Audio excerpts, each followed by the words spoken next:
महाबोधि विहार बोधगया, जो तथागत भगवान बुद्ध ने जहाँ ज्ञान प्राप्त किया था और वो बौद्धों की पवित्र भूमि है, उस पर ब्राह्मणों का कब्जा है जी। और नियम के अनुसार जो इन्होंने नियम बना रखे हैं, 1949 का नियम है, एक्ट अधिनियम कि उसमें जो डीएम होगा वो ब्राह्मण होगा और 4 ब्राह्मण होंगे और 4 इसमें भिक्षु होंगे। इसके अलावा जो मैनेजमेंट कमेटी है, उस मैनेजमेंट कमेटी में भी ब्राह्मण ही होंगे। तो ये एक अन्यायपूर्ण बात है। आप सब जानते हैं, चाहे तो राम मंदिर को ले लीजिए या मथुरा मंदिर को ले लीजिए, कहीं भी ले लीजिए, किसी भी मंदिर में कोई बौद्ध भिक्षु नहीं है। किसी भी मस्जिद में कोई हिंदू धर्म का अनुयायी उसको आगे नहीं बढ़ा रहा है। सिखों के में सिख नहीं होते हैं। लेकिन क्वेश्चन ये उठता है कि बौद्धों का महाबोधि विहार है, उसमें ब्राह्मणों का कब्जा है, ऐसा क्यों? तो उस संदर्भ में काफ़ी लंबे समय से आंदोलन चलता आ रहा है। सुरेश ससी जी ने बहुत लंबा आंदोलन चलाया और वो आज उसका परिणाम ये निकला कि उन्होंने एक छोटा सा परिवर्तन उसमें कर दिया कि भाई डीएम जो ब्राह्मण होता था, तो उन्होंने ये कहा कि भाई इसमें डीएम जो भी आएगा वो ही हो सकता है। तो ये परिवर्तन कर दिया। बाकी उसके अलावा आज तक उसमें कोई परिवर्तन नहीं हुआ। इस बात को ध्यान में रखते हुए अब उन्हें ये आंदोलन किया जा रहा है, उसको आज़ाद कराने के, मुक्त कराने के लिए और बौद्धों को सौंपने के लिए जो आंदोलन चलाया जा रहा है, उसके संदर्भ में ये हमने आज का प्रदर्शन किया था। भंडारी 26 जनवरी 1950 को जब संविधान लागू हो गया और उसी दिन कह दिया गया था, संविधान जिस समय लागू कर रहे थे, कि जो पुराने जितनी विचारधाराएं थे वो आज समाप्त होती हैं, तो उसके बाद में ये सिलसिला क्यों?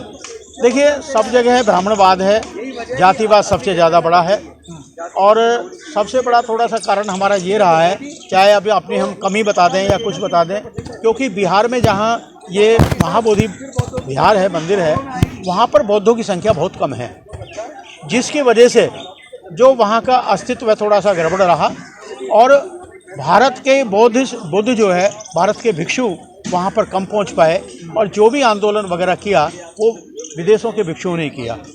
तो ये सारा एक मसला है बहुत बड़ा और इसको संभलने में अभी टाइम लगेगा, इसलिए ये मंदिर जो है वो चलाया जा रहा है आंदोलन। सर, आप ही लोग कहते हैं जब बाबा साहब ने दीक्षा ली थी 1956 के अंदर, तो उसमें 11-12 लाख लोगों की गिनती थी। सर, वो 11-12 लाख जो लोग थे, क्या उन्होंने धर्म का काम नहीं किया तो ये क्यों नहीं किया? नहीं, 12 लाख जो 10 लाख जो रिटर्न में है, जो ऑन रिकॉर्ड है वो 5 लाख है, लेकिन वास्तव में 10 लाख थे। उन्होंने बौद्ध धर्म की दीक्षा ली थी, पहले दिलाई और फिर दी थी। तो ये महाराष्ट्र की बात है जी। महाराष्ट्र में बाबा साहब महाराष्ट्र के थे, तो धीरे धीरे महाराष्ट्र का जो जन आंदोलन चला और उन्होंने वहाँ पर ये कार्यक्रम किया। लेकिन बिहार जो है अभी इन चीज़ों से हमारा अछूता रहा, जिसकी वजह से ये हमें खामियाजा हमें भी भुगतना पड़ रहा है। सर, जब भारत के नेता विदेश के अंदर जाते हैं तो भगवान गौतम बुद्ध की स्टैचू लेके जाते हैं और कहते हैं कि हम बौद्ध के देश से आए हैं, लेकिन भारत में वापस आते हैं तो उनके मंदिरों पे, उनके विहारों पे कब्जा किया जाता है। देखिए, ये स्पष्ट बात है कि भगवान तथागत बुद्ध जातिवादी व्यवस्था से को नहीं मानते थे, उनके विरुद्ध थे और उन्होंने उसकी कटु आलोचना की थी और उन्होंने अपने धर्म में हर जाति, हर जो भी आया, हर वर्ण का लोग उन्होंने अपने में दीक्षित किया। लेकिन यहाँ जो व्यवस्था है वो व्यवस्था ब्राह्मणवादी व्यवस्था है और ब्राह्मणवादी व्यवस्था में वर्ण व्यवस्था है, वर्गवाद है, जातिवाद है। इस वजह से ही यही सबसे बड़ा कारण है कि भारत में बौद्ध धर्म नहीं पनप रहा है। और अगर मान लिया हम बोधि विहार है, बोधि विहार में ब्राह्मणवाद नहीं होता या ब्राह्मण लोग उस पर कब्जा नहीं करते, तो बुद्धिस्ट होते, भिक्षु होते और भिक्षु अपना काम करते और अपना काम करते धर्म फैलता। और ये चीज़ जो फैलता धर्म है, ये चीज़ ब्राह्मणवाद को अखड़ता है, उसके जहन में नहीं उतरता। क्योंकि भगवान बुद्ध ने एक बात और कही थी, उन्होंने ये भी कहा था कि भाई हम अंधविश्वास से दूर रहें, वैज्ञानिकता है और इनमें इन लोगों में अवैज्ञानिकता है, कल्पना है।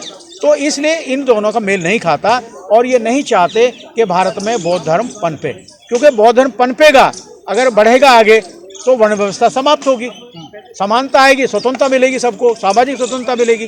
तो इसलिए नहीं चाहते इसको, ये इसलिए ब्राह्मणवाद में ज़्यादा फैला हुआ है। जिस तरीके से भगवान गौतम बुद्ध के नाम से लाखों संगठन बने हुए हैं, क्या वो लाखों लोग इस समय रोड पे आएंगे या बोध गया कि जो लड़ाई है उसको लड़ेंगे?